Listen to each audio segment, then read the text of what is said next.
Cinderella is a young woman of remarkable talent, with an artist's soul hidden behind the veneer of a life spent in servitude. Her long, chestnut hair, often tied up in a simple braid, contrasts sharply with her eyes, which gleam with an inner fire of creativity. She has a quiet elegance about her, an understated beauty that goes unnoticed by those around her. Her stepmother, Lady Callista, and her two stepsisters, Eliza and Henrietta, are too consumed with their own vanity to appreciate the depth of Cinderella's gifts. Lady Callista, a stern woman with sharp features and a colder heart, views Cinderella as nothing more than a maid to do her bidding. She insists on Cinderella handling all the household chores, from cleaning the vast house to preparing meals for her stepfamily. Each day, Cinderella works tirelessly, with little to show for it except exhaustion and unspoken dreams. Eliza and Henrietta, her stepsisters, are equally indifferent to Cinderella's talents. Eliza, the older of the two, is obsessed with fashion and has a snide way of mocking Cinderella's simple appearance, always insisting that her own beauty is what will win her a place at the royal ball. Henrietta, on the other hand, is more interested in gossiping about the latest town news, always bragging about her important friends and her new dresses.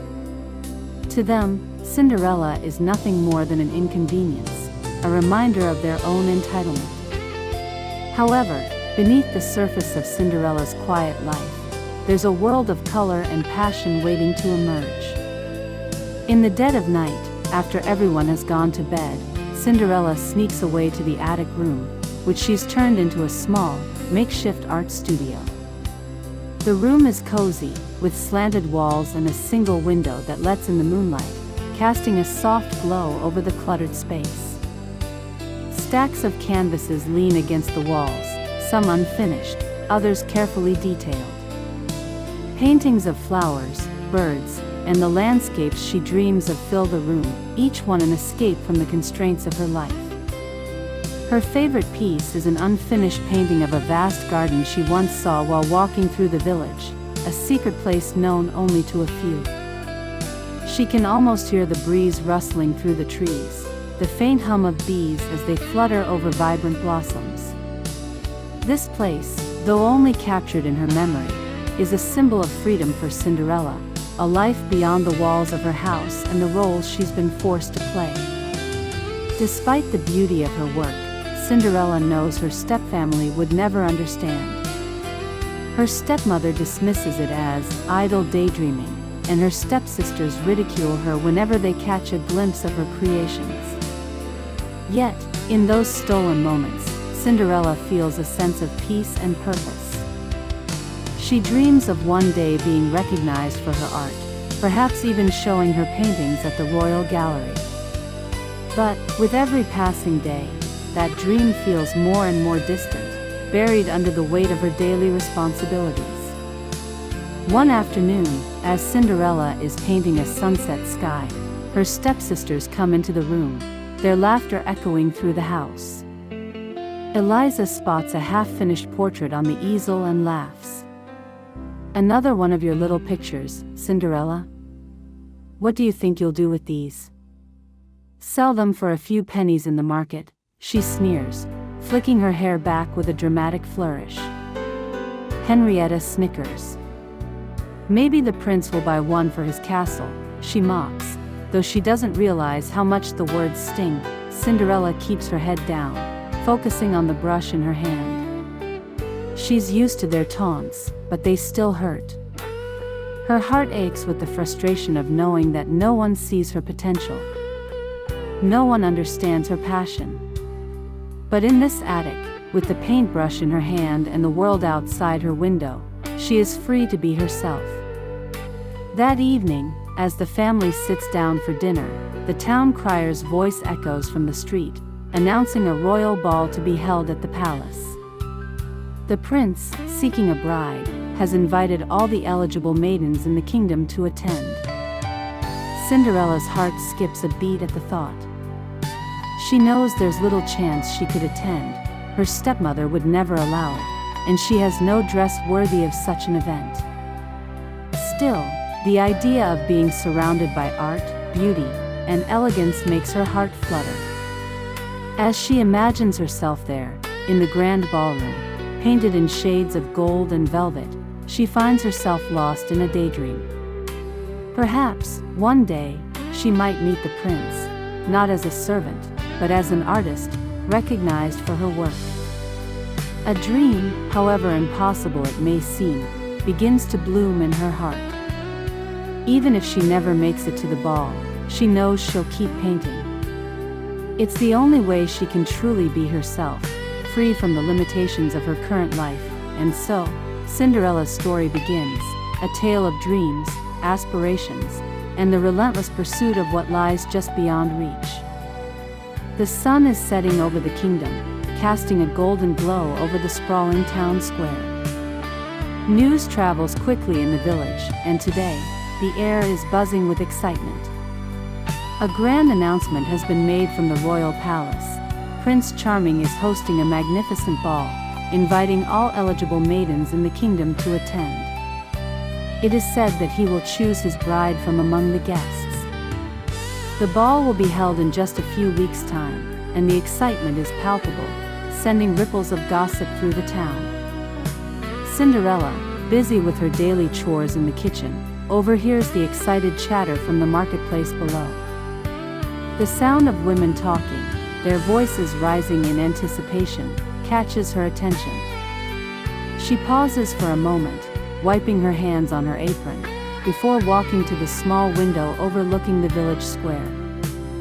From here, she can see the bustling crowds, the vibrant colors of fabric as townsfolk gossip about the royal event. The town crier, a jovial man with a bell, rings it loudly in the square, repeating the royal decree. By order of the royal family, the prince has announced the grand ball. All young women of noble and humble birth are invited to attend. He will choose his bride from among the guests, and the kingdom will rejoice in the beginning of a new chapter. The crowd erupts into excited murmurs, and Cinderella can't help but feel the weight of the moment. For a moment, Cinderella's heart skips a beat. She knows, of course, that she has no chance of attending. Her stepmother would never allow it. Lady Callista has made it clear that Cinderella is far too beneath her to even dream of mingling with royalty. Besides, Cinderella has no fine gown or jewels to wear, nothing that would allow her to step foot in the palace. But the thought of it, of being in the same room as Prince Charming, even for just a fleeting moment, fills her with a longing she can't deny. The announcement continues, and Cinderella watches as her stepsisters, Eliza and Henrietta, overhear the news. Eliza immediately begins planning, speaking loudly about the dress she'll wear, how she'll dazzle the prince with her beauty. Henrietta, ever the gossiper, chimes in about the various suitors who might be vying for the prince's attention. Both girls are completely consumed with the idea of the ball, dreaming about how they'll catch the prince's eye and secure their places in the royal court. Cinderella, meanwhile, remains in the shadows, quietly tending to the hearth as the excitement swirls around her. Her heart is torn. She knows she doesn't belong in that world, and yet, the thought of attending the ball fills her with a strange sense of hope. She imagines what it might be like, the swirling gowns of the other women, the laughter of high society, the glittering chandeliers overhead, and, most of all, the prince, handsome, poised, and yet, in her fantasy, perhaps a little lonely, looking for someone who might see him as more than just royalty. She closes her eyes for a moment, picturing herself there. Her gown would be simple, yet elegant, adorned with delicate flowers she had painted herself. She would wear no diamonds or pearls, but she would have a beauty of her own, her inner spirit, her artistry, shining through. She would speak to the prince not as a commoner, but as a woman of substance, someone who understands the world in a way that few others do. In her fantasy, she would capture his attention with her conversation, her charm, and most importantly, her art. But the dream is fleeting, as reality sinks in. Her stepsisters are already planning their outfits, their faces glowing with excitement, while Cinderella is left to clean the kitchen and prepare dinner for the family. She sighs, wiping her brow, and tries to push the thoughts of the ball from her mind. It is a dream that belongs to women with jewels and fine gowns, not to someone like her. However, as the evening progresses, Cinderella can't help but feel the stirrings of a new possibility. What if, just what if, she could find a way to attend the ball? She knows it's a long shot, but the idea of going, even just to see the prince and the palace, fills her with a spark of hope. And with that hope, Cinderella returns to her work, the thoughts of a royal ball lingering in her heart like a dream she can't fully dismiss.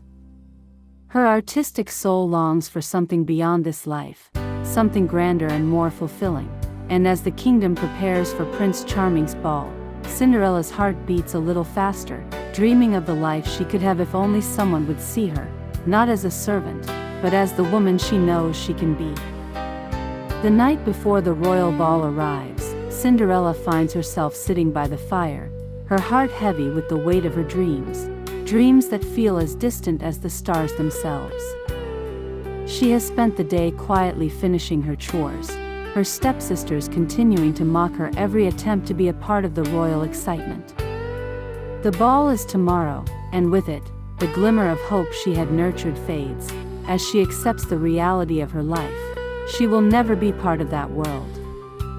As the evening draws to a close, the house is eerily quiet. The sound of her stepsister's laughter has long since faded, and her stepmother is tucked away in her room, fussing over her dress for the ball. Cinderella is left alone, her heart aching with longing.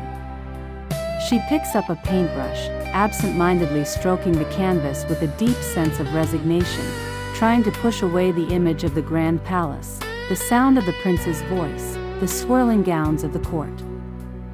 Suddenly, the air in the room shifts, and a soft glow begins to fill the corners of the attic. Cinderella pauses, her breath catching in her throat. She turns to see an ethereal figure standing in the doorway. A tall woman, draped in shimmering silver, her face kind and wise. It is none other than her fairy godmother. "You seem troubled, my dear," the fairy godmother says, her voice gentle and soothing. "Why do you sit in the shadows of your dreams, when you deserve to bask in their light?" Cinderella is taken aback, not knowing what to say. She feels a mix of awe and disbelief, but her heart knows the truth of it. "I cannot go to the ball," she murmurs, her voice barely above a whisper. "I have no dress, no jewels. I am not like them. I am not like the others who will be there." The fairy godmother's eyes sparkle with understanding. "Ah, my dear, it is not what you wear that matters. It is who you are. You have a heart full of beauty, a soul brimming with grace, and a mind that sees the world through the eyes of an artist. Those are the things that truly shine." Cinderella feels a swell of emotion, tears threatening to spill from her eyes. "But I have nothing to offer," she says, her voice trembling. "I'm only a servant, nothing more." The fairy godmother steps forward, placing a hand on Cinderella's shoulder. "You are so much more than that, my child. And I shall help you see it." With a wave of her hand, the fairy godmother speaks a few soft words under her breath, her voice like the rustling of leaves. A sudden light flares in the room, and Cinderella's eyes widen in disbelief as the simple, worn dress she's been wearing transforms before her. In a swirl of golden light, her ragged clothes shimmer and twist into an exquisite gown, made of delicate silver silk that catches the light in every direction. It sparkles as if woven from the stars themselves, the hem adorned with intricate patterns of swirling flowers and vines, symbols of her love for nature and beauty. A pair of dainty glass slippers materialize on her feet, their delicate heels rising just high enough to carry her without strain. "Do you see now?" The fairy godmother smiles, her eyes twinkling with mischief and joy. "The world will see you as you truly are, not as the servant they think you to be." Cinderella gazes in awe at her reflection in a nearby mirror. She hardly recognizes the woman staring back at her, this graceful, poised woman with a heart full of dreams. For a brief moment, she forgets the pain of her past and allows herself to feel the joy of the present. She truly looks like a princess. But there's more, the fairy godmother continues, a playful smile on her lips. "You will have everything you need to attend the ball. I will grant you a carriage made from a pumpkin, and horses from mice. The coachman shall be a rat, and the footmen will be lizards, all transformed to serve your purpose for this night. But remember, my dear, you must leave before midnight, for at that hour, the magic will fade." Cinderella's heart leaps with excitement. "You mean I can actually go? I can be there, with the prince, at the ball?" The fairy godmother nods, her voice soft and encouraging. "Yes, but you must never forget that the most important thing you can bring is yourself. Let your heart, your kindness, and your art shine through. That is your true power, Cinderella. Never doubt it." Cinderella's eyes fill with tears, tears of gratitude, of disbelief, of hope. "Thank you," she whispers, her voice full of wonder. The fairy godmother smiles, her face glowing with love and warmth. "Go, my dear. Enjoy the night, and remember, this is only the beginning. You are destined for greatness, and your journey will be one of your own making." With a final wave of her hand, the fairy godmother is gone, leaving Cinderella standing in the shimmering glow of the transformed room. She takes a deep breath, her pulse quickening with anticipation. Her dream is no longer a fantasy, it's within reach. As Cinderella steps out of the attic, dressed in her stunning gown and glass slippers, she feels a surge of excitement.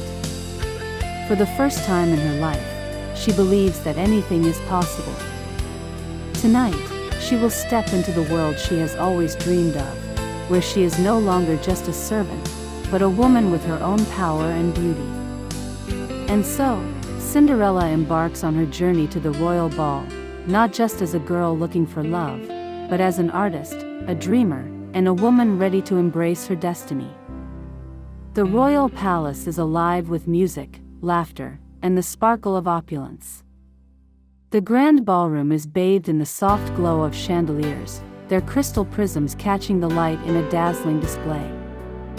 The floors gleam with polish, and the air is filled with the delicate perfume of roses and jasmine.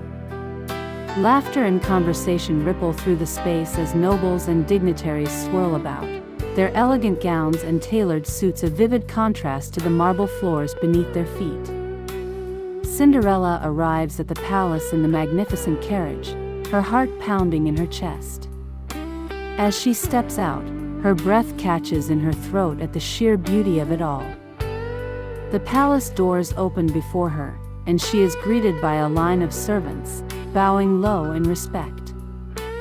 Cinderella can hardly believe this is her reality, her simple life transformed into something out of a fairy tale. Her dress, sparkling in the moonlight, flows gracefully around her as she walks into the ballroom, her glass slippers clicking softly on the marble. For a moment, all eyes are on her. The room falls silent, and whispers ripple through the crowd. The other guests are struck by her beauty, but it is not just her appearance that captivates them. There is something about the way she carries herself, a quiet confidence, a kind of grace that cannot be manufactured. She is not just a vision of beauty, she radiates intelligence and warmth, and it draws people to her. Prince Charming, who has been standing with a group of advisors, notices the sudden hush. His eyes scan the crowd, searching for the source of the quiet stir, and then his gaze lands on Cinderella. His breath catches in his chest. There is something about her, a presence, that makes her stand out in a room full of beautiful women. She is unlike anyone he has ever met, and for a moment, he is lost in her. He excuses himself from the group and moves toward her, his heart racing. As he approaches, Cinderella's eyes meet his. She smiles politely, though she is just as taken aback by him as he is by her. He is every bit as charming as the stories say, tall, handsome, with an aura of authority and warmth that makes him approachable despite his royal status. "Good evening, my lady," Prince Charming says, bowing slightly as he stands before her. His voice is smooth and warm, and the charm in his eyes is undeniable. Cinderella curtsies gracefully, her smile soft yet confident. "Your Highness," she replies, her voice calm, though her heart is fluttering in her chest. "It is an honor to be here." The prince smiles, intrigued by her composure. "I must say, you are a sight to behold. Your beauty is otherworldly." He pauses, watching her reaction closely. "But it is not just your beauty that catches my eye. You carry yourself with such grace and wisdom. I can tell there is much more to you than meets the eye." Cinderella's heart warms at his words. She feels the truth in them. "Thank you, Your Highness. I believe beauty is not just found in appearances, but in the way we see the world and the way we treat others. It is how we use the gifts we've been given." The prince is taken aback by her answer. It is not what he expected from a woman at the ball, and he finds himself drawn to her intelligence and authenticity.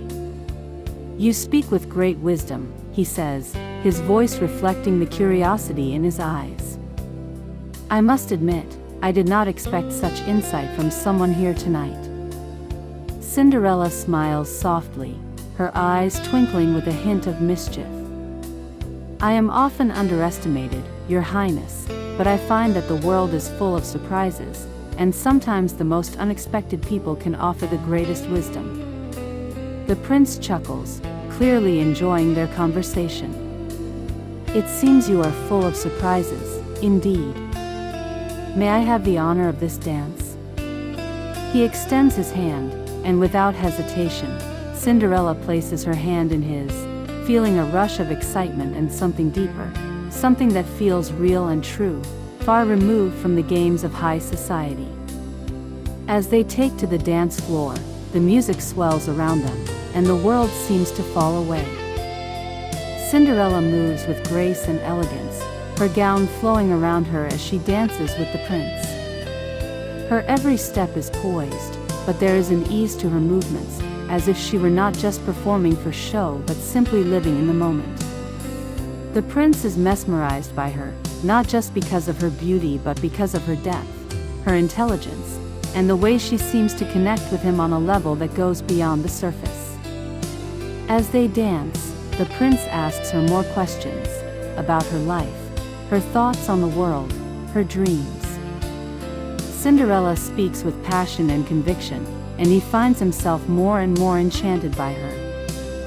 For the first time in his life, he is not speaking to a woman who is merely trying to impress him with her beauty or status. Instead, he is speaking to someone who thinks for herself, who has her own dreams and aspirations, and who isn't afraid to share them. "What is it that you dream of, Lady Cinderella?" Prince Charming asks as they glide across the dance floor. Cinderella looks up at him, her eyes thoughtful. "I dream of painting the world, of capturing its beauty and its truth, and sharing it with others. I want to show people that there is more to life than what we see with our eyes. There is so much more beneath the surface, if we only take the time to look." The prince is moved by her words, his admiration for her growing deeper. "I can see it in you, Cinderella," he says softly. "You are not just a beautiful woman, but someone who sees the world in a way that no one else does. That is a rare gift. As the music slows, they share a moment of quiet understanding.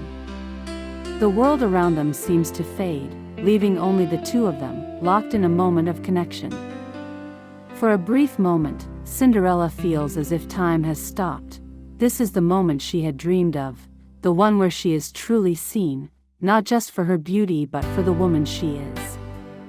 As the dance comes to an end, the prince reluctantly lets go of her hand, though his gaze lingers on her. "Thank you for the dance, Cinderella. It has been the highlight of my evening." Cinderella smiles, her heart racing. "Thank you, Your Highness. The pleasure has been mine." As the night continues, Prince Charming cannot help but look back at her, his mind racing with questions, thoughts, and a growing realization. This woman, this mysterious beauty with a mind of her own, has captivated him in a way no one else ever has. And as he watches her move through the crowd, he knows, he must find out who she truly is. But for now, as the evening unfolds, they are simply two souls who have connected, and Cinderella, for the first time in her life, feels truly seen. The days following the ball pass in a blur of uncertainty and longing for Prince Charming. The palace is bustling with preparations for the coronation and various royal duties, but none of it occupies his mind. His thoughts are consumed by the mysterious woman who had captured his heart in a single, magical night. The woman who had danced with him as if they were the only two people in the world, and whose beauty, grace, and intelligence left an indelible mark on his soul. Every moment since she left has felt incomplete. He tries to focus on his responsibilities as the heir to the throne, but nothing compares to the connection he felt with her. Every time he closes his eyes, he sees her, her soft laughter, the way her eyes sparkled when she spoke, the warmth she exuded even in a room full of strangers. He can still feel the echo of their dance, the weight of her hand in his, the way she moved like poetry in motion. But the one thing he cannot shake is the uncertainty of her identity. The glass slipper, the only clue she left behind, is delicate in his hands, and he has been holding onto it ever since she disappeared. The slipper is both a symbol of her absence and a beacon of hope, the only tangible connection to the woman who feels like a dream. Determined to find her, Prince Charming calls upon his most trusted servants and advisors. He gives orders to have the slipper tried on every eligible woman in the kingdom, sure that it will lead him to her. The search begins at once, sweeping across the land with feverish intensity. The palace gates are opened, and a parade of women, some young, some older, some noble, and some commoners, stand before the prince. He watches each one try on the slipper, his heart sinking a little with each failed attempt. The shoe does not fit anyone. His mind races with frustration. What if she's not here? What if she is lost forever? Yet, he does not give up. He cannot. There is something in his gut, a feeling deeper than logic, that tells him the woman he seeks is out there, somewhere. She's not just a fleeting memory. She's real. And he will find her, no matter what it takes. The days turn into weeks as the search stretches across the kingdom. The prince visits village after village, town after town, asking to see every maiden in the land. The slipper fits no one, until one day, as he reaches the outskirts of the kingdom, he arrives at a small cottage nestled at the edge of the forest, a place he has never ventured before. At the cottage, the prince is greeted by a humble, weathered woman who appears to be in charge of the house. She speaks with authority but with kindness, directing him toward the back of the home where Cinderella's family resides. As he steps closer, he hears a faint sound from within the garden, gentle laughter, the soft hum of a woman's voice. His heart skips a beat. Could it be her? The prince approaches cautiously, and as he reaches the garden gate, he sees her. Cinderella. She is kneeling in the garden, her hands brushing over the flowers she's carefully tended, a look of serenity on her face. Her golden gown may have faded, but there's something about her presence that takes his breath away. It is the same woman from the ball, the woman who stole his heart, standing in front of him, as real as the world around him. He steps forward, his voice barely above a whisper. Cinderella? She looks up, her heart racing at the sound of her name. Her eyes widen in recognition, but she says nothing at first.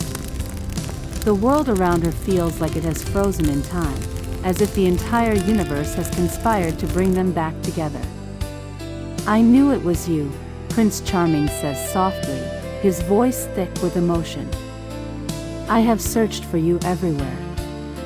You left so suddenly, and I couldn't understand why. But now, I know why. Cinderella's heart swells with a mix of shock, joy, and fear. She had never dared to hope that the prince would actually find her. She had resigned herself to the reality that their moment was fleeting, a dream she would carry with her forever. But here he is, standing before her, holding the glass slipper in his hand, the slipper that had once been a symbol of separation, now a symbol of destiny. I never meant to run away, Cinderella stammers, her voice shaky. I had to leave before the magic faded, before everything returned to how it was before. I never thought you would, never thought I would what? The prince interrupts gently, kneeling down in front of her. Never thought I would search for you? That I would come all this way to find you? He holds up the glass slipper, the same one that she had left behind on the ballroom floor. This was all I had to go on. And now, I know it was enough. He takes the slipper, holding it out to her. This is yours, isn't it? Tears well up in Cinderella's eyes as she nods, taking the glass slipper in her hand. Yes, it is. But how could you possibly find me? I'm just a humble artist. I have nothing to offer you. Nothing that would make me worthy of your love. The prince stands up and gently takes her hands in his voice filled with sincerity. You have everything to offer, Cinderella. You've shown me the beauty of your soul, your kindness, and your intelligence. You have a gift that no crown or title could ever replace. I don't want a princess, I want you. Cinderella's heart swells, and in that moment, all the doubts, fears, and uncertainties melt away. She sees in his eyes not just the prince of a kingdom, but a man who values her for who she truly is. You found me, she whispers, the tears falling freely now, but I have always known I would find my place beside you. And in that quiet garden, with the glass slipper now fitting perfectly on her foot, Prince Charming and Cinderella embrace, knowing that their love has been more than just a fairy tale. It is a love built on understanding, acceptance, and a magical connection that will never fade. Their journey together has only just begun. The days following the prince's visit to Cinderella's village are filled with quiet anticipation. Word of the prince's search has spread, and while Cinderella has found a certain peace in knowing he has returned for her, she can't shake the feeling that the world around her is shifting. The royal ball, the glass slipper, and her newfound connection with Prince Charming have turned her once quiet life upside down, and she wonders what the future holds for her now. She spends her days in the garden, lost in thought, painting the vivid sunsets that remind her of the ball. Her heart still races when she thinks of the prince, but she is determined to keep her feet grounded, to hold on to the life she knows and loves, simple, peaceful, and far removed from the royal world she's now a part of. That afternoon, as she sits beneath the large oak tree in her garden, a sudden sound interrupts her reverie, the distant clip-clop of hooves. Startled, Cinderella stands and looks toward the path leading to her home, and her heart skips a beat when she sees a familiar figure, the Grand Duke, the prince's most trusted advisor, riding a horse toward her cottage. Cinderella's heart pounds in her chest. Why is the Grand Duke here? She wonders, a mix of nerves and excitement flooding her. She quickly stands and brushes the dirt from her dress, walking toward the gate to greet him. The Grand Duke dismounts with a regal air, his sharp eyes immediately locking onto Cinderella.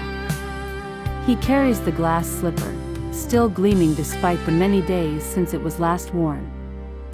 He holds it out to her, the moment heavy with expectation. "Good day, Lady Cinderella," the Grand Duke says, his voice carrying an air of importance. "I have come on behalf of Prince Charming.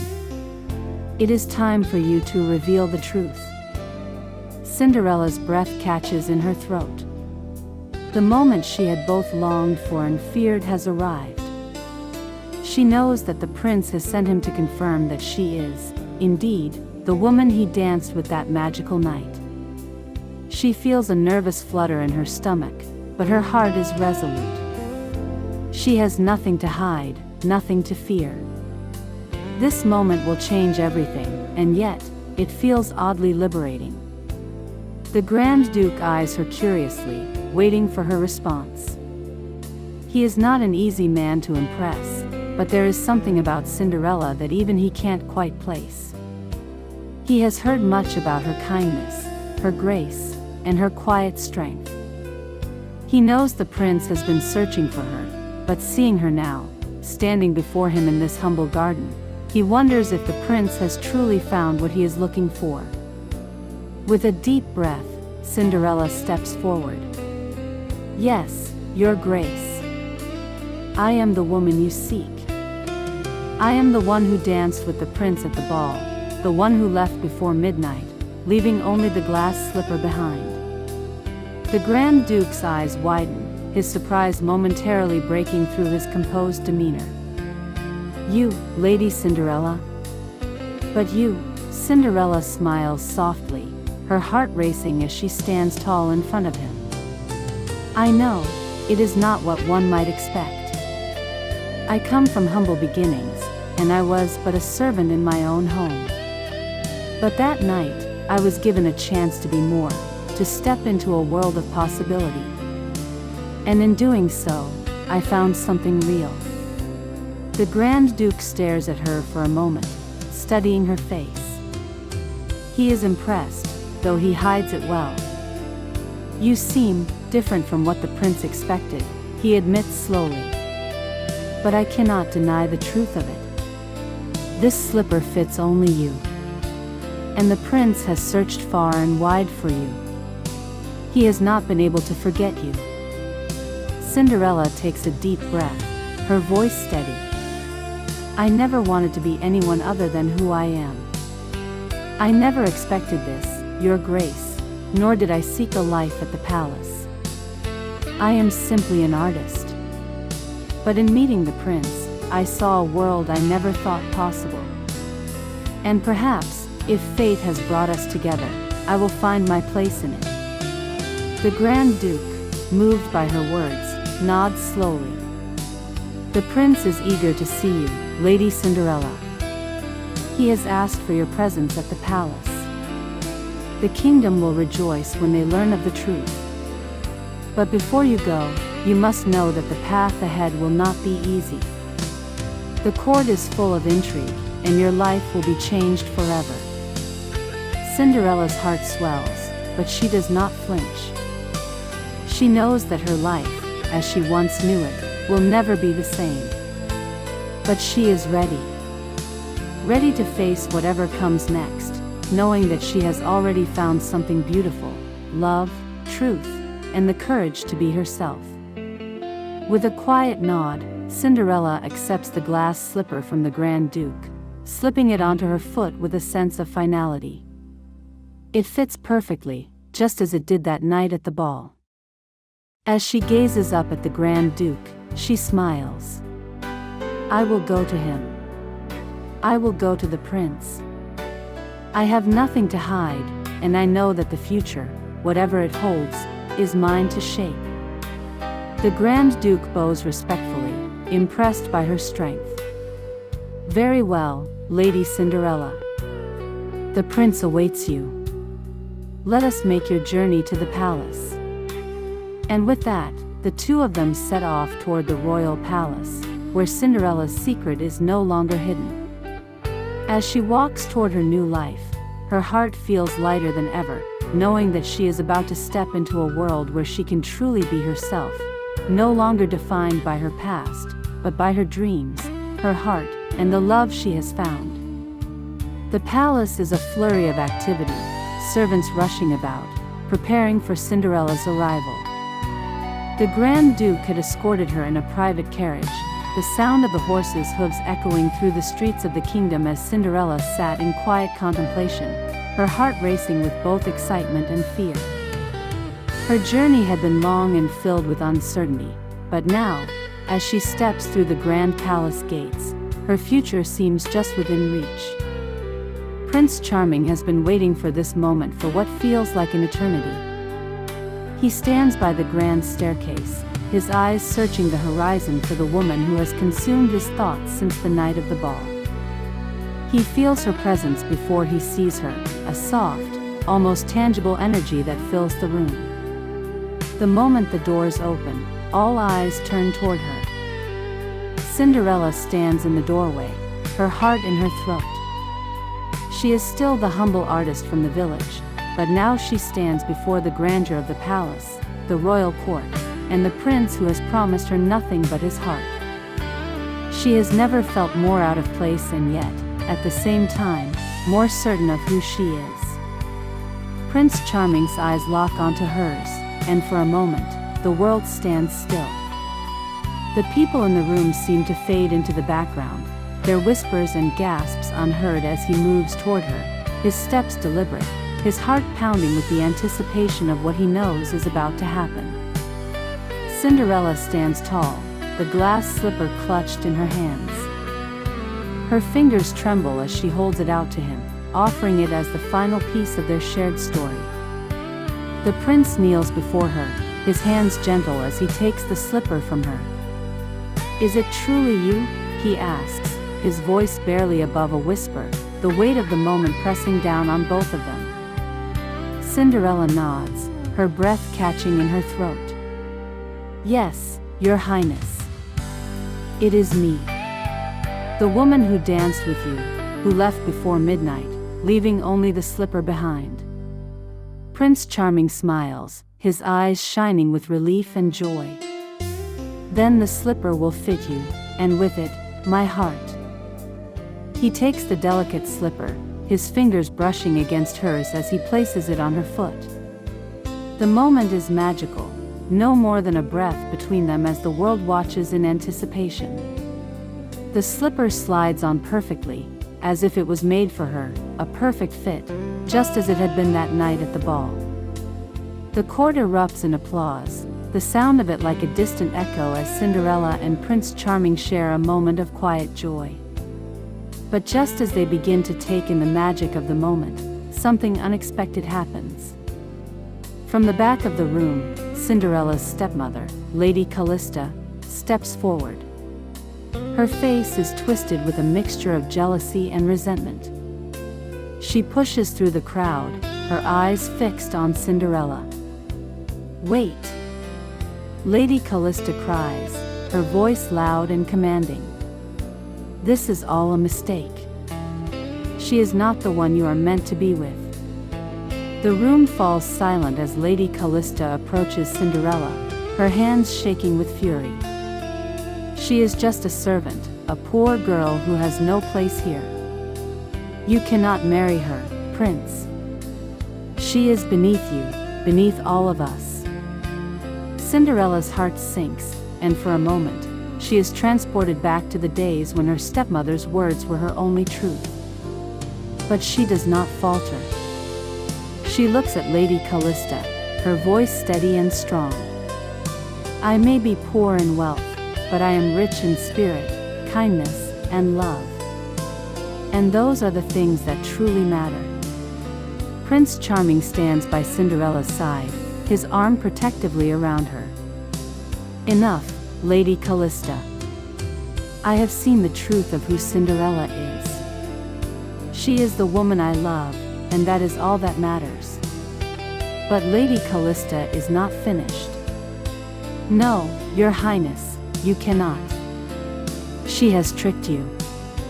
This whole thing, this ball, the slipper, it's all part of a scheme. The prince steps forward, his gaze hardening. You think this is a scheme? You think that my love for her is a trick? It is not. I have searched for Cinderella not because of a slipper, but because of who she is, her heart, her soul, her kindness. This is no deception. This is love. For a moment, the room is filled with an uncomfortable silence. Lady Callista's face flushes with humiliation, and she steps back, realizing that her words have no weight here, not in front of the prince and not in front of Cinderella, who stands resolute in her truth. Cinderella, her heart still racing, looks at Prince Charming. I know that this is not an easy choice. I know that I am not what the world expects of a princess. But if you choose me, I promise that I will never stop loving you, and that together, we can create a world that is true to who we are. The prince looks down at the glass slipper in his hand, then back up at Cinderella. I choose you, Cinderella. I always have. And with those words, everything changes. The royal court erupts in cheers, and for the first time in her life, Cinderella feels the weight of a love that is hers, a love that does not require her to change or become someone else. It is a love that is built on honesty, kindness, and the courage to follow her heart. Lady Callista, defeated and silenced, turns away, realizing that she has lost her hold over Cinderella. The prince and Cinderella, their hands intertwined, face the future together. The love they share is not just for the kingdom to witness, but for themselves, a love that transcends all obstacles, all doubts, and all expectations. As the prince and Cinderella stand before the court, their hearts full of hope, they know that the road ahead may not always be easy. But they will face it together, honestly, courageously, and with the kind of love that can move mountains. And so, their journey toward their happily ever after begins, interrupted only by the realization that love, when it is true, can never be swayed by the opinions of others. The sun is setting over the kingdom, casting a warm golden light across the palace gardens. The air is filled with the soft scent of blooming roses, and the peaceful sound of the nearby fountain creates a soothing melody. The palace is quieter than usual, the bustling crowds having long since dispersed to their homes. Only the royal family and their closest advisors remain, preparing for the joyous occasion ahead. Prince Charming stands at the balcony of his chamber, looking out at the kingdom that will soon be his to rule. His thoughts are no longer consumed by duties and obligations, but by the woman he has chosen to share his life with. Cinderella. He feels a smile tug at his lips as he recalls the moment he first met her, the way she had spoken so honestly, so clearly, without the airs of courtly etiquette. Her kindness, her wisdom, and her quiet strength had captivated him in a way no royal lady ever could. She was everything he had ever dreamed of and more. His mind wanders to the day they first reunited. After the confusion and the interruption by Lady Callista, the prince had known, without a doubt, that Cinderella was the one he wanted to spend his life with. Her heart, pure and full of love, had won him over, and no palace intrigue or obstacle could change that. The sound of soft footsteps interrupts his thoughts, and he turns to find Cinderella walking toward him, her graceful figure framed by the soft glow of the setting sun. She smiles at him, her eyes sparkling with the same warmth he remembers from their first dance. Her presence fills the room, and for a moment, the world feels still. Your Highness, Cinderella says softly, the formality of the title now feeling a little out of place. She approaches him with an easy grace, her voice as warm as ever. It's beautiful here. It's hard to believe this is all real. Prince Charming steps forward, his heart swelling with affection. It is real, Cinderella. You and I, we are real. And this is just the beginning. He takes her hands in his, looking into her eyes with a deep intensity. I've searched for you across this kingdom, and I've finally found you. It wasn't the slipper that made me certain of my feelings, nor the palace or the grandeur. It was you, Cinderella. Your heart, your kindness, the way you see the world. That's what drew me to you. Cinderella's eyes glisten with emotion, the same feelings swirling in her heart. She had never imagined that this day would come, standing here with the prince, the man she had once only dreamed of meeting, confessing his love for her. And now, as they stand together, she feels her own love for him radiating through every fiber of her being. I never imagined I would be here, either, she says, her voice full of wonder. I never thought someone like you would see me for who I truly am. But here we are.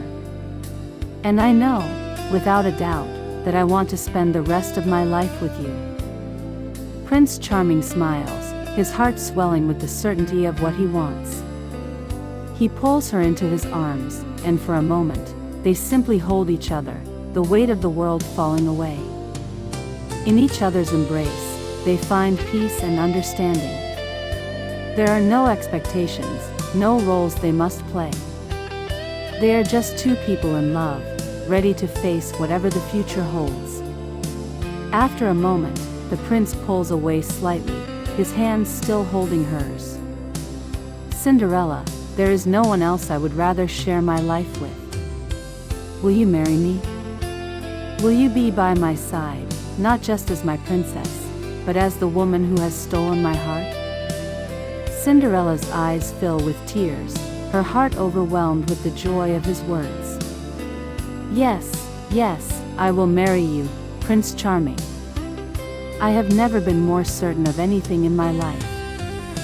The prince leans in and kisses her softly, a kiss full of promise and love. It is a kiss that seals their future, a future where they will stand side by side, no longer bound by their pasts but looking ahead to a life filled with endless possibilities. As they pull away, the prince takes her hand and leads her toward the grand palace courtyard, where the royal advisors and court members have gathered to witness the announcement. The kingdom will rejoice in the union of their prince and his true love, a love that has overcome every obstacle. Together, they stand before their people, united not just by titles or duty, but by the strength of their bond. The prince lifts Cinderella's hand in the air, and the crowd erupts into applause, their cheers filling the air with joy and celebration. The prince looks down at Cinderella, his heart overflowing with happiness. We are no longer just two individuals, he says, his voice loud enough for all to hear. We are one. Together, we will build a future not just for ourselves, but for the kingdom we love. And I promise, Cinderella, to cherish you, to honor you, and to love you with all that I am, for as long as I live. Cinderella smiles up at him, her heart full. And I promise, Your Highness, to stand by you, to share in your dreams, and to build a life together that is filled with love, kindness, and hope. And so, with their vows spoken before the kingdom, Prince Charming and Cinderella's journey begins. A journey of love, equality, and partnership, where neither of them will ever have to stand alone. The kingdom, filled with joy and excitement, celebrates the union of two souls who have found each other against all odds. And as the night sky is illuminated by fireworks, Cinderella and Prince Charming share a quiet moment together, knowing that their happily ever after has only just begun. The future, bright and full of promise, is theirs to shape. And together, they will create a kingdom ruled by love, wisdom, and a commitment to always choose each other, no matter the challenges that lie ahead. The days leading up to Cinderella's wedding are a whirlwind of activity. The palace, once an imposing structure of grandiosity, now feels like a home to her, though it is a home she has only just begun to understand. The corridors, with their golden accents and sparkling chandeliers, are awe-inspiring, but they have also become a place where she begins to find her footing. Every day, she learns something new about royal life, new traditions, new duties, and even new ways to navigate the expectations that come with being a princess. Yet, through it all, one constant remains: her love for Prince Charming, and her deep, unshakable connection to him. Despite the lavish surroundings and the flurry of preparations, Cinderella's heart sometimes aches with the weight of the changes in her life. She was once a simple artist, living a quiet life with nothing but her dreams and her paints.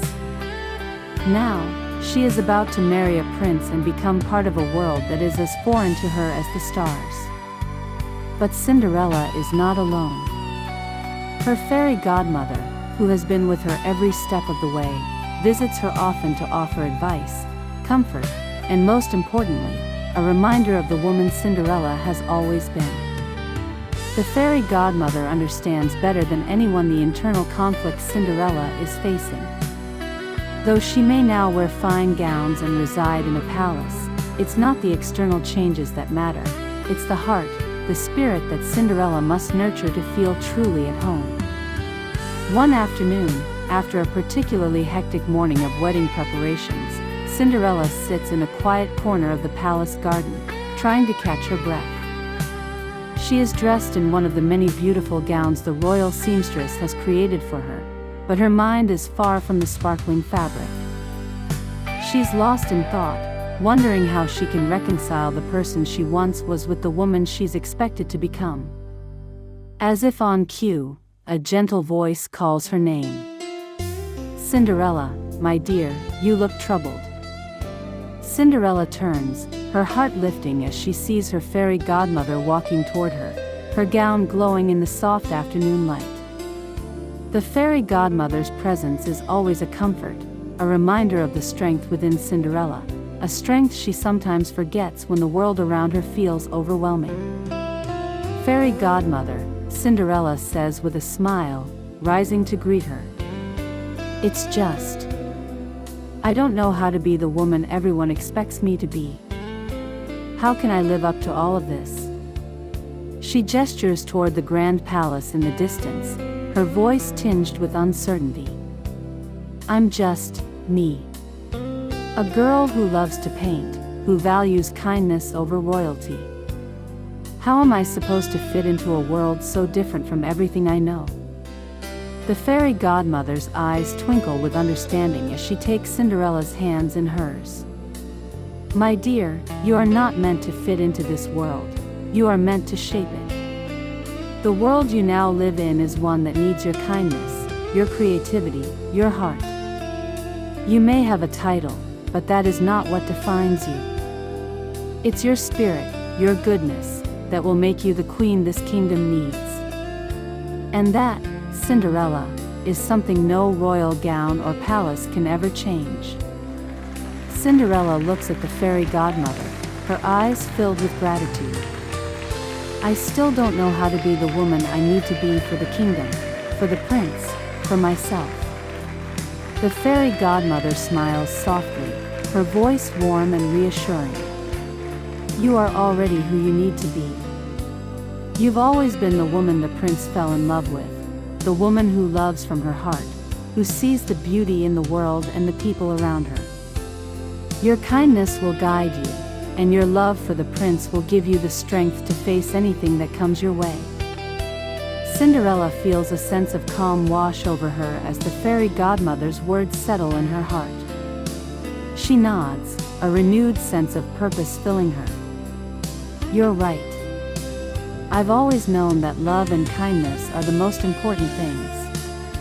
And I will carry that into this new chapter of my life, no matter what." The fairy godmother gives her a knowing smile. Exactly. And remember, my dear, that even in the palace, you are still the same Cinderella who danced under the stars. That woman will always be with you. With those words, the fairy godmother lifts her hands, and a soft, golden glow surrounds them. Cinderella watches, her heart swelling with gratitude as her fairy godmother's magic once again works wonders. This is your moment, the fairy godmother says, her voice filled with warmth. And the world will be better for having you in it. As the glow fades and the fairy godmother steps back, Cinderella feels a renewed sense of confidence. She may not know everything about her new life yet, but she knows one thing for sure: she is ready. Later that evening, as the wedding preparations continue, Cinderella walks through the palace corridors with a sense of peace. The grand ballroom, with its towering arches and sparkling chandeliers, is already being adorned for the royal wedding. She stops for a moment, gazing at the vibrant colors of the flowers being arranged for the celebration, and a smile tugs at her lips. Prince Charming, who had been busy overseeing preparations as well, enters the hall and sees Cinderella standing there, bathed in the soft light of the palace. He watches her for a moment, his heart swelling with love and admiration. She is every bit the woman he dreamed of, and now, as he looks at her, he realizes that their future together is not about the grandeur of the palace or the title she holds. It is about the love they share. "You're beautiful, Cinderella," he says, walking toward her, his voice full of tenderness. "Not just in appearance, but in everything you are." Cinderella turns to face him, her eyes filled with love. "Thank you, my prince. I am ready. Ready for this life, for this love. I will be the queen you deserve." And so, as the royal wedding approaches, Cinderella, with the support of her fairy godmother and her love for Prince Charming, finds herself ready to step into this new life, not as someone she isn't, but as the woman she has always been, kind, true to herself, and ready to shape the future with the prince she loves. Together, they will build a life of love, creativity, and a kingdom built on the values they both hold dear. The future is bright, and the love they share is the foundation for the kingdom that will be their home. The journey toward happily ever after is just beginning. The excitement surrounding the upcoming royal wedding fills the halls of the palace, but behind the gilded walls and sparkling chandeliers, whispers swirl through the court. As the wedding day draws near, Cinderella finds herself caught in the shifting tides of royal expectations, the weight of her new position becoming heavier than she ever anticipated. The palace is full of noble families, dignitaries, and high-ranking court members who have long followed tradition and upheld the status quo. To them, Cinderella is still the humble village girl who, through some twist of fate, has captured the heart of Prince Charming. They do not see the depth of her spirit or the strength of her heart.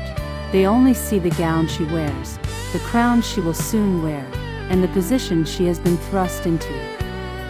As she walks through the palace corridors in the days leading up to the wedding, Cinderella can't help but overhear the quiet murmurs, the soft laughter, and the raised eyebrows that follow her every step. She catches snippets of conversations from the ladies of the court. "She's from the village, you know. She knows nothing about royal duties. Can she really represent the kingdom, after everything we've worked so hard for? The prince must have been enchanted by her simplicity. But can she live up to the expectations of a queen?" Each whisper stings, though Cinderella holds her head high, her posture straight as she moves through the court. She knows that her life has changed in ways she couldn't have imagined, but it hasn't changed the person she is at her core. She doesn't want to be someone she's not. She wants to be true to herself, an artist, a woman of kindness and compassion, but the court is a world of power, politics, and appearances. The pressure to conform is overwhelming. One afternoon, as she walks through the royal gardens to clear her mind, she is approached by Lady Victoria, a well-known noblewoman who is known for her sharp tongue and keen eye for palace gossip. She is one of the few who hasn't hidden her disdain for Cinderella's sudden rise to prominence. With a smile that doesn't quite reach her eyes, Lady Victoria steps in front of Cinderella, blocking her path. Well, Lady Cinderella," Lady Victoria says, her tone dripping with sarcasm. "The soon-to-be queen. You must be so proud of your good fortune. The prince, the crown, the palace, everything you could possibly dream of." Cinderella feels her heart tighten, but she keeps her composure. "Lady Victoria, I must say, it is a bit surprising," Lady Victoria interrupts, her lips curling into a smile that is anything but kind. "You see, the court has its expectations. Royalty isn't just about pretty gowns and charming smiles. There are responsibilities, duties that a simple village girl could never understand. Can you really handle the weight of the crown? Can you manage the kingdom, the council, the people?" Cinderella takes a deep breath, trying to remain calm as Lady Victoria continues to circle her like a hawk. "I may not come from royalty, Lady Victoria, but I come from a place where kindness, integrity, and love mean something. I understand duty, and I understand sacrifice." "Oh, how quaint," Lady Victoria replies with an exaggerated chuckle. "But the real question, my dear, is whether the court will accept you. There are those here who don't share your vision of a simple life. The prince's affections may be enough to carry you for now, but what happens when the weight of the crown becomes too much to bear?" Cinderella's heart sinks, but she stands taller, her gaze unwavering. She knows that Lady Victoria's words are meant to shake her, to make her doubt herself.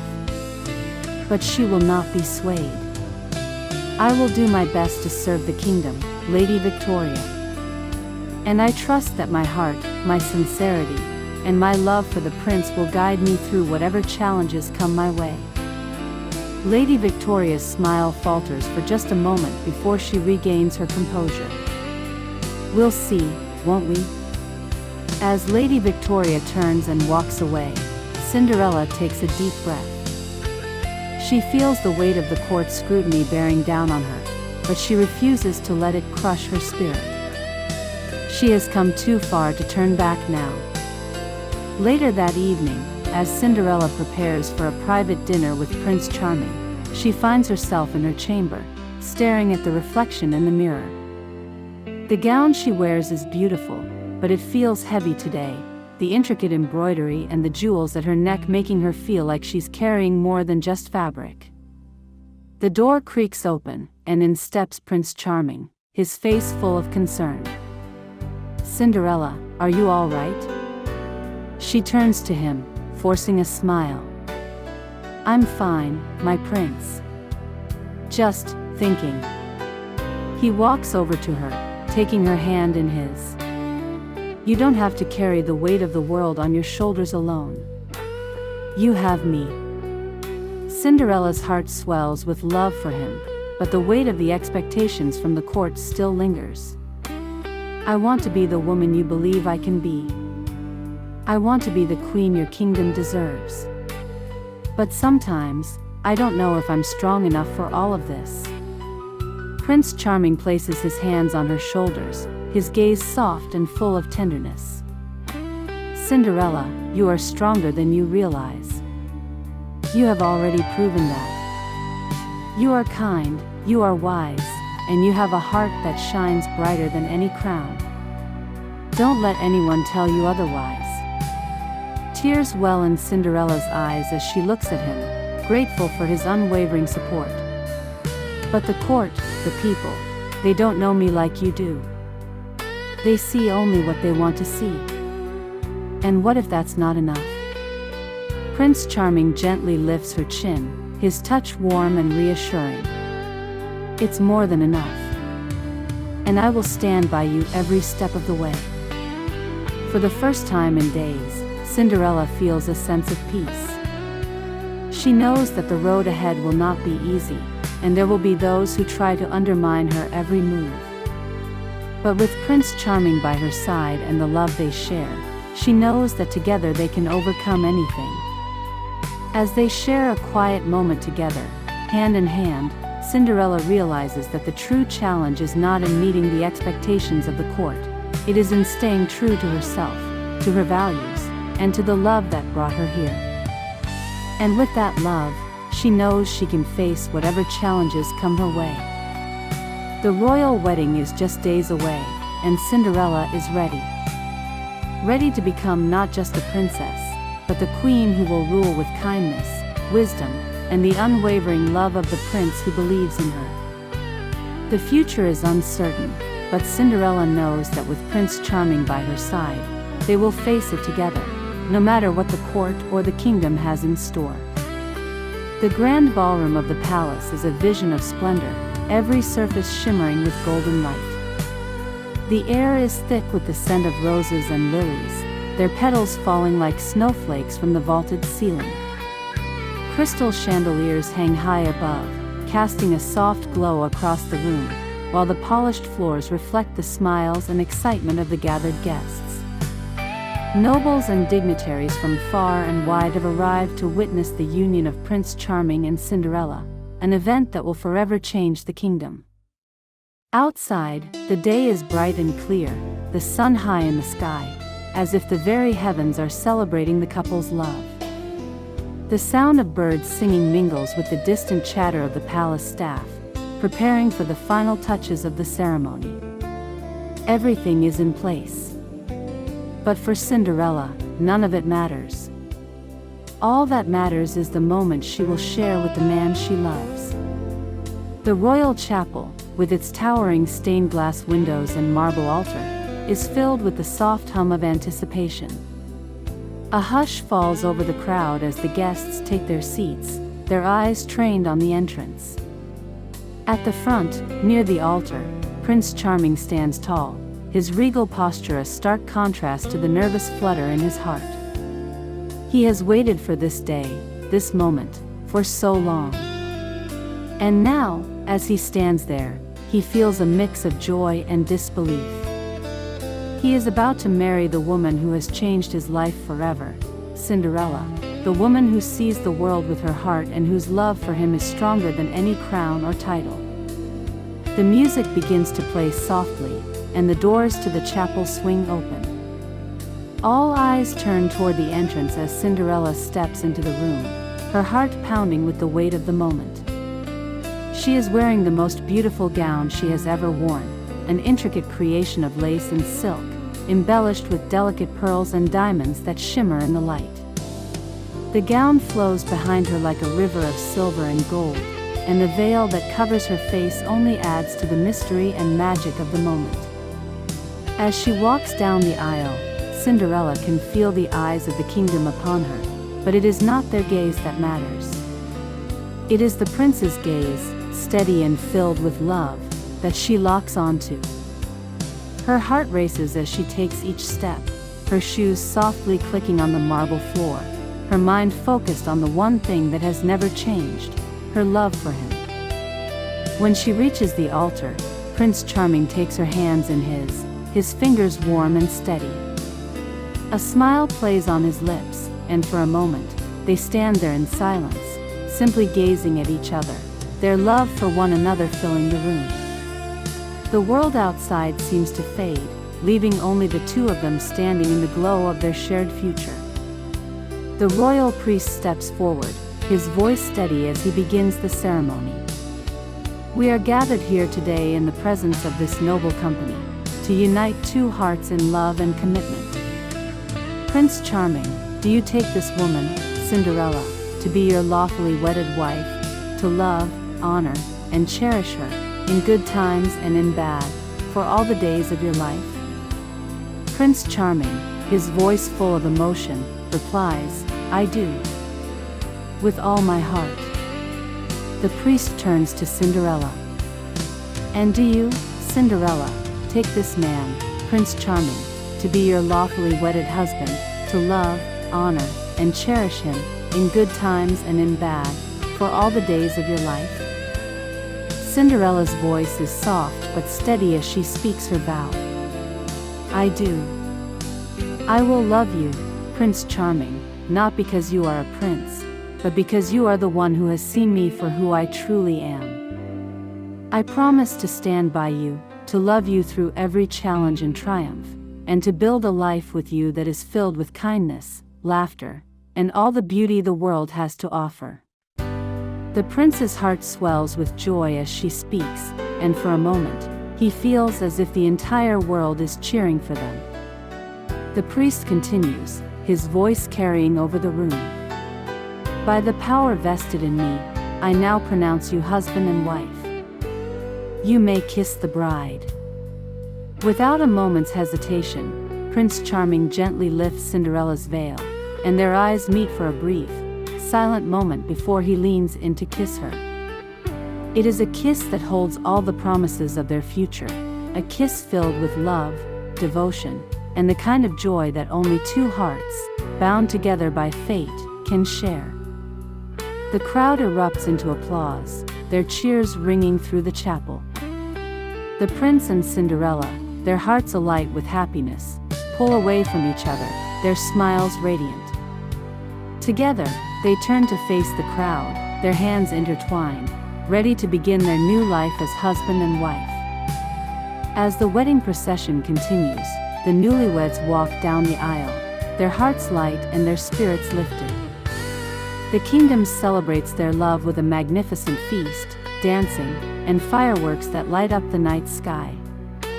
Prince Charming and Cinderella share the first dance as a married couple, spinning together in the center of the ballroom, their love palpable in every step they take.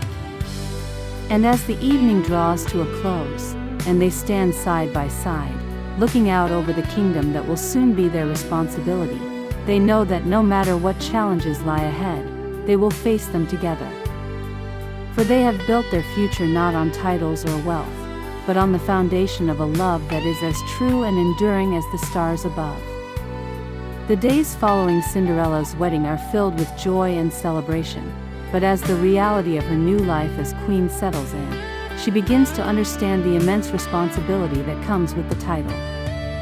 While the kingdom rejoices in her union with Prince Charming, Cinderella finds herself navigating the complexities of royal life. There are endless meetings, council discussions, and duties that pull her in every direction. She is no longer just an artist, living a simple life with her paints and dreams. She is now a queen, expected to represent the kingdom, guide the people, and help Prince Charming rule with wisdom and fairness.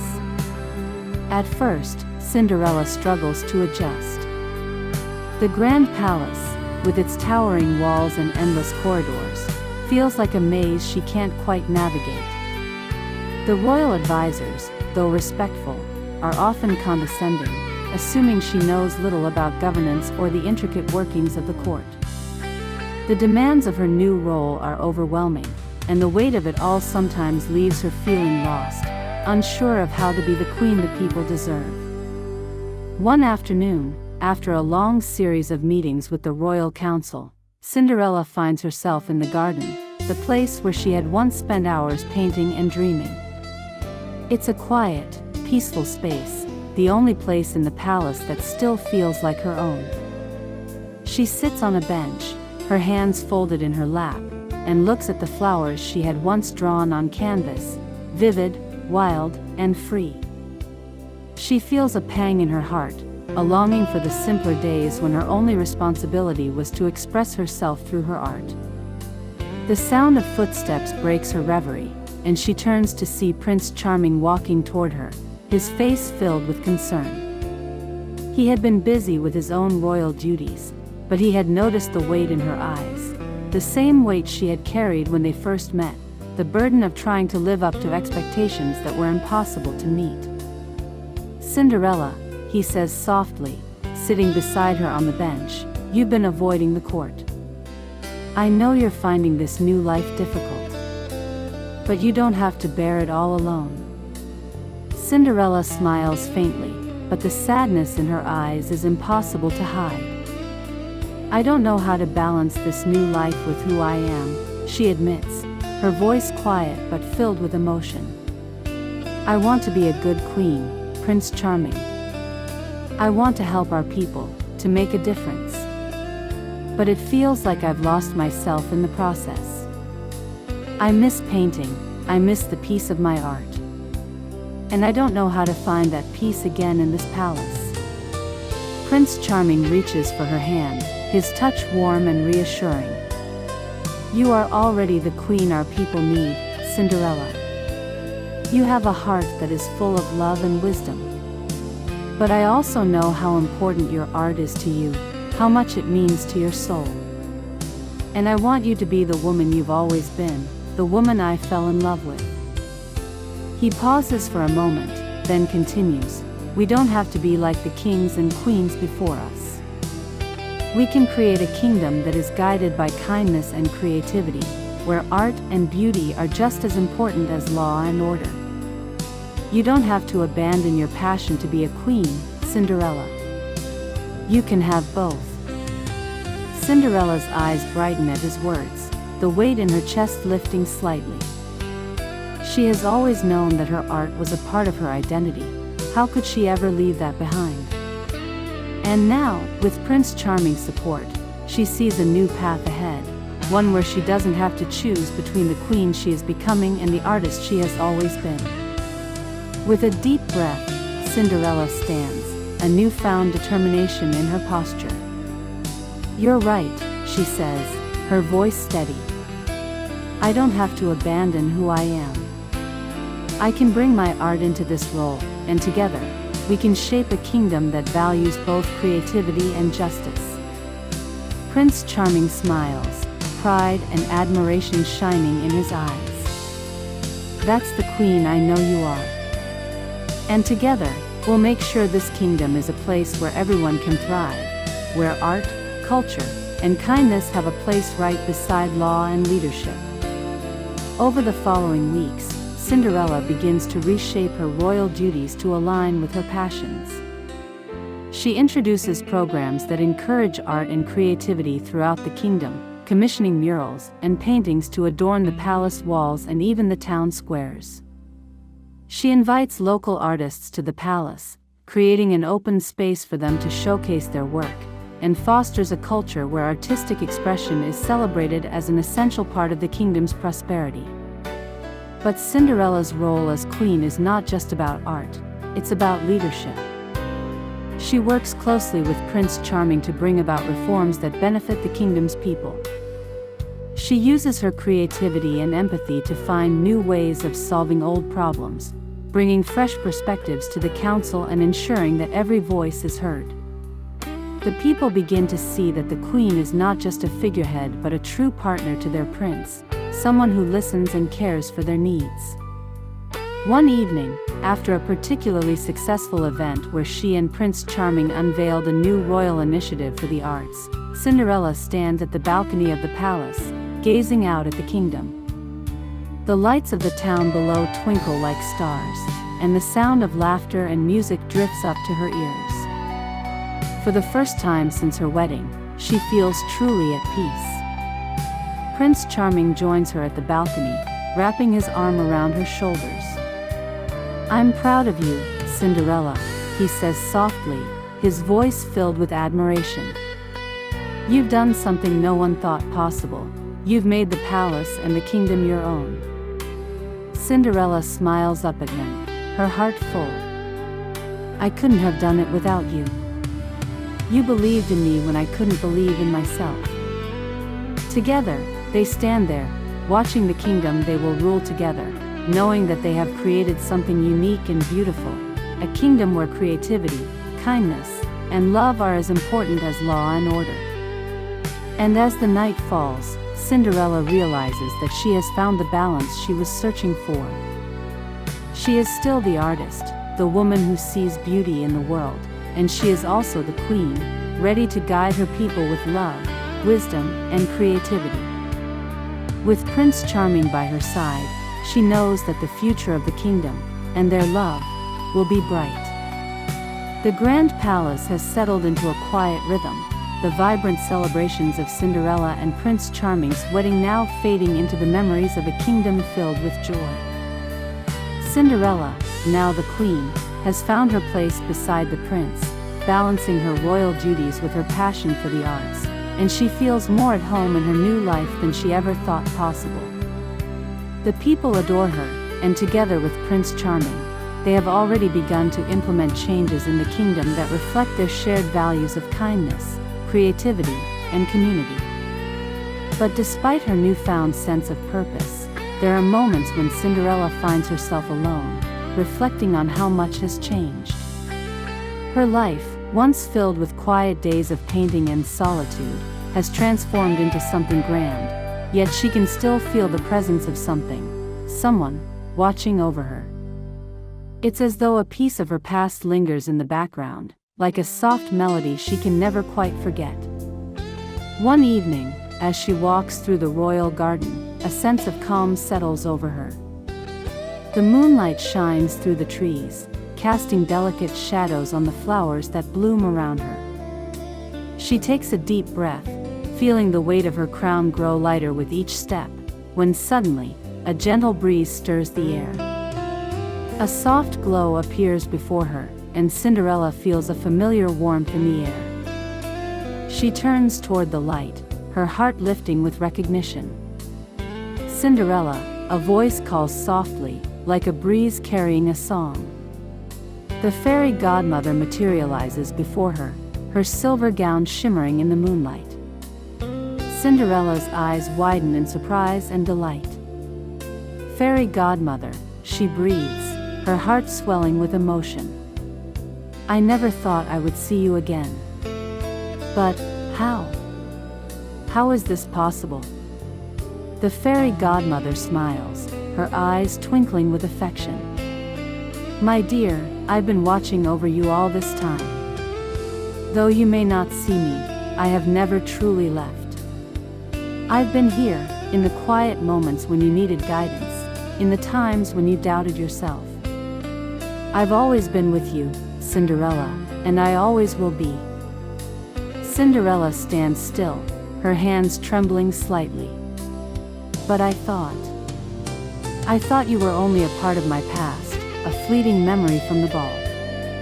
I never imagined you'd be here, watching over me like this. The fairy godmother nods gently, her expression filled with warmth. You were never alone, my dear. And when you were unsure of your place in the world, I was there, quietly cheering you on. You've come so far, and I've seen every step of it. Your strength, your kindness, your love for Prince Charming, it's all part of the beautiful person you are. You've created a kingdom of kindness and creativity, and your heart has only grown stronger with time. Cinderella's heart aches with the truth of the fairy godmother's words. She looks up at the stars, remembering the days when she would dream of a life like this, never imagining that it could truly come to pass.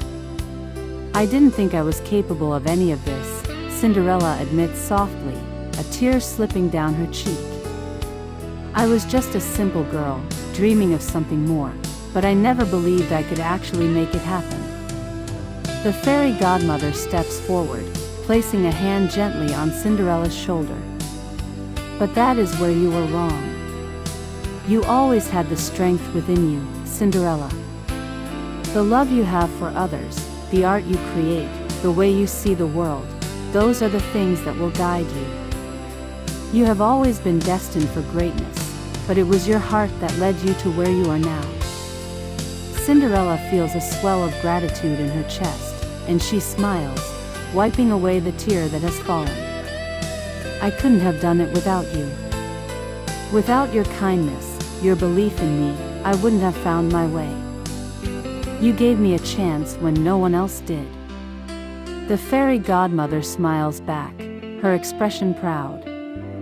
No, my dear. It was always you. I only gave you a little push, a bit of magic, and you took it from there. You've built a life that is full of love, of purpose, and of beauty. And that is the greatest magic of all. Cinderella's heart feels full, as if a missing piece has been returned to her. She takes the fairy godmother's hand, feeling a deep connection to the woman who has guided her so quietly, so lovingly, all along. "Thank you," Cinderella whispers. "Thank you for everything. I promise I will continue to live with love and kindness, just as you taught me." The fairy godmother's eyes twinkle, her voice soft with affection. "I know you will, my dear. And remember, no matter what comes, you will always have the strength to face it. You've proven that already." With a final, loving smile, the fairy godmother begins to fade, her form dissolving into the moonlight, leaving behind only a soft glow in the night air. And if you ever need me, Cinderella, just listen closely. I'll always be there, in your heart, watching over you. As the glow disappears and the fairy godmother is no longer in sight, Cinderella stands alone in the garden, her heart filled with peace. The past, the magic, and the love she has found all come together in this quiet moment.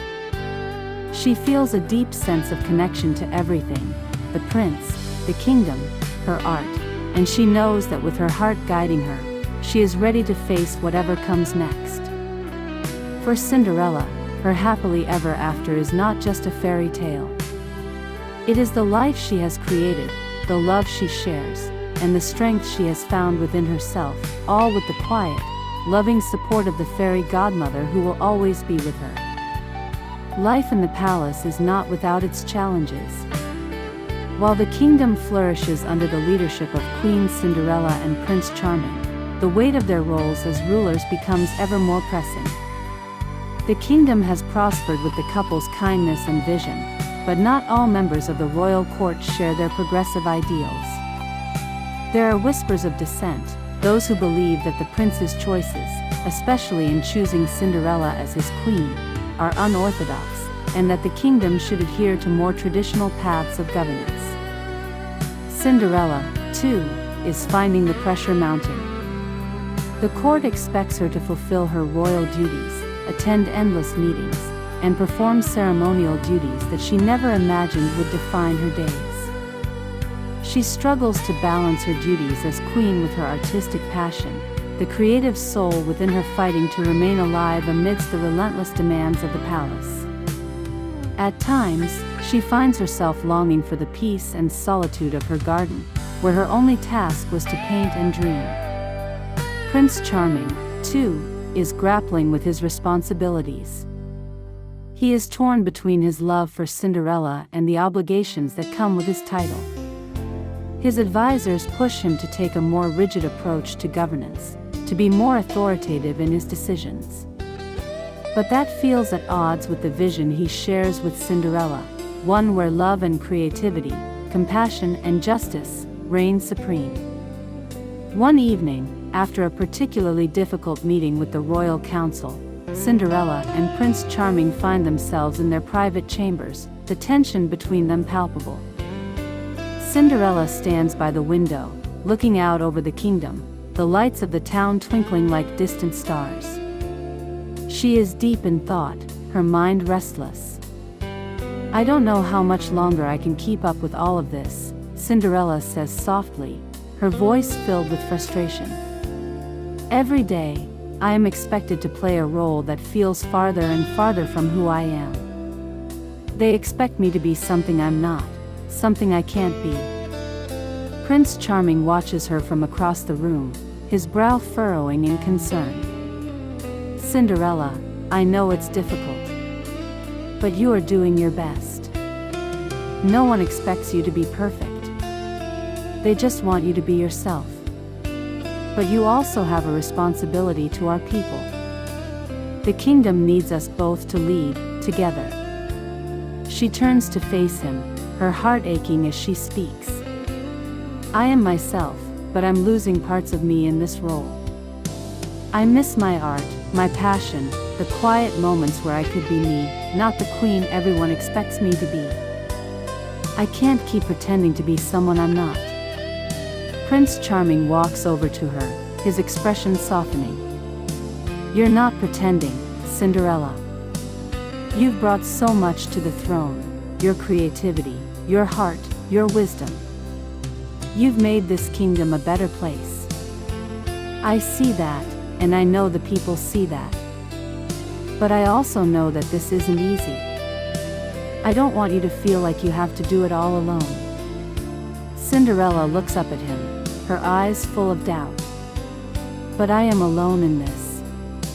I'm expected to be everything to everyone, to live up to a role that I didn't ask for.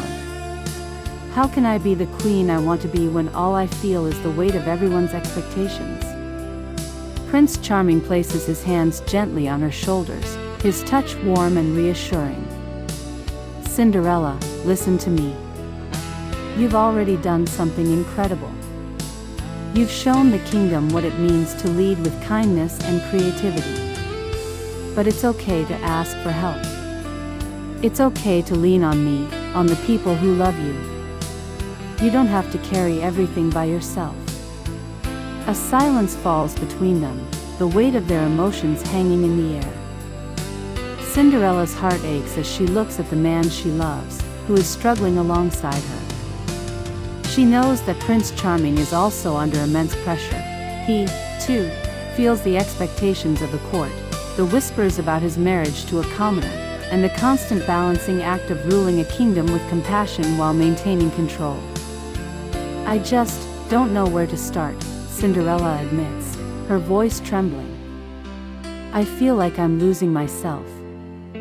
Prince Charming pulls her into a gentle embrace, his voice soft but firm. "You're not losing yourself. You're evolving, growing. And it's okay to change. We both are. But we need to do it together, not as two separate people. We lead as a team, your creativity, my vision. Together, we can make this work." Cinderella's heart swells with the love and understanding in his words. She pulls away slightly to look at him, her voice steady. "You're right.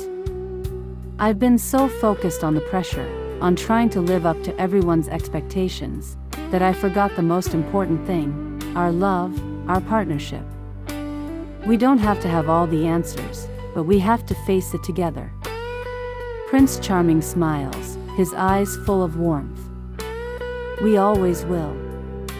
But even as they make this vow to each other, the pressures of the royal court continue to mount. Outside their chambers, whispers continue about Cinderella's ability to rule. The court remains divided, some supporting her creative leadership, while others question her lack of traditional experience. There are those who believe Prince Charming has made a mistake in marrying a commoner, and they are not shy about expressing their discontent. One day, a member of the royal council, Lord Alden, approaches the prince with a stern look on his face. "Your Highness, I must speak frankly," Lord Alden says. "The Queen's unorthodox methods are causing unrest among the nobility. She lacks the royal training and experience necessary to handle such matters. We cannot afford to have a queen who is so unconventional." Prince Charming's eyes narrow, his voice calm but firm. "And what would you suggest, Lord Alden? That I replace her? That I marry someone of noble birth, someone who will follow the old ways?" Lord Alden hesitates for a moment, but then he presses on. "Perhaps it would be for the best, Your Highness. The people need stability, not a queen who is distracted by frivolous things like art." The prince's patience begins to wear thin. "My queen is not distracted. She is a leader in her own right, and she has earned her place by my side. And I will not tolerate anyone speaking ill of her, not now, not ever." With a final glare, Prince Charming dismisses Lord Alden, who retreats with a scowl. But the damage has been done. The seeds of doubt have been planted in the royal court, and it is up to Cinderella and the prince to stand united in the face of these external pressures. As they face these growing challenges, they know their journey will not always be easy. But with love, trust, and the strength of their partnership, they will face